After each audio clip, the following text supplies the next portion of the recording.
Hello there YouTube, my name's Gary Sims. I just wanted to spend a few minutes telling you about the THL 5000. I've been using it now for about 6 months as my daily driver. I just wanted to tell you what it was like after 6 months of almost daily use.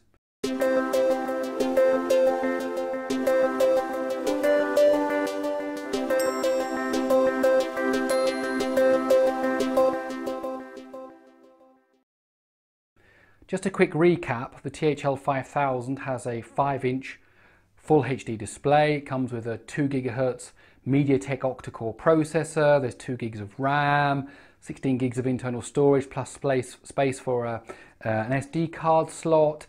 The real big thing about it is it has a 5000 milliamp hour battery, which is more than you get even in some 7-inch tablets. It supports 3G across 850 MHz and 2100 MHz. Doesn't support 4G, and it supports 2G GSM quad band, which means it will work in just about anywhere around the world. There's a 5 megapixel front facing camera, 13 megapixel rear facing camera, and one more thing, that battery isn't removable, it's built in. So I've been using it now for about 6 months, and what have I discovered? Well, actually I really like this phone. I've seen lots and lots of phones. I've been doing different reviews for Android Authority. I've had lots of chances to use some of them for extended periods. I've had chances to buy other phones, but I always keep coming back to the THL 5000 because of the battery life. It really is just so nice to be able to plug it in, charge it up, and I know it's going to last me at least 2 days, sometimes 3 days, depending on how I use it. In the summer, went on a fishing trip where, of course, there was no electricity.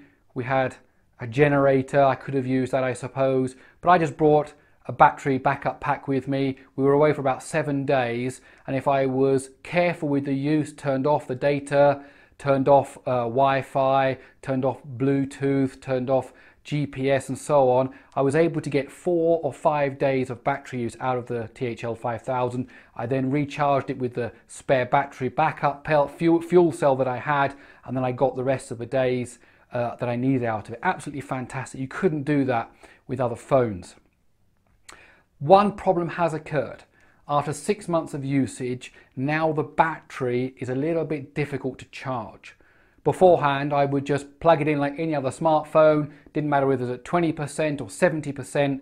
I would plug it in before I go to bed, and in the morning it would be fully charged and it would be absolutely great.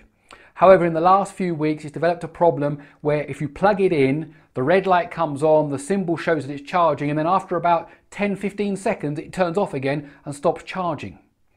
That really confused me for a few days. I tried different things to work out what was going on. In the end, I discovered the secret was that if I turn the phone off, leave it off for about 2 or 3 minutes, maybe more, and then plug it in with it still off, then it starts to charge. So that's the routine I have to use now. If I want to charge it at night time, I switch it off completely. I let it shut down completely. I wait 5 minutes, then I plug it in and it charges, and in the morning it's okay. So that's what's happened after 6 months. Before that it wasn't like that. Now at the 6 months mark it is. I'm still using it. I'm very tempted at the moment to switch to a 4G phone because this hasn't got 4G, and I really do like the 4G coverage that I've got in my area from my local provider. But this is still a real go-to device for me. You should read the review I wrote on Android Authority. Its other weakness that was there from the beginning is the GPS. It's not too strong, takes a long time to get a lock, always isn't that accurate. But everything else, the camera, the speed, the software, is absolutely fantastic. I've had no compatibility issues with it. I've had no build quality issues with it. Still looks as good as new, even though I've dropped it several times. The screen is still great. It's just now that little battery fault. So if you want to buy a THL 5000, I recommend it because it's a good phone with a good battery. 3G only, no 4G, and I'm guessing this battery problem is to do with my phone, not to do with all these devices in general. It's a risk, but I'm still happy with it. Thanks for watching.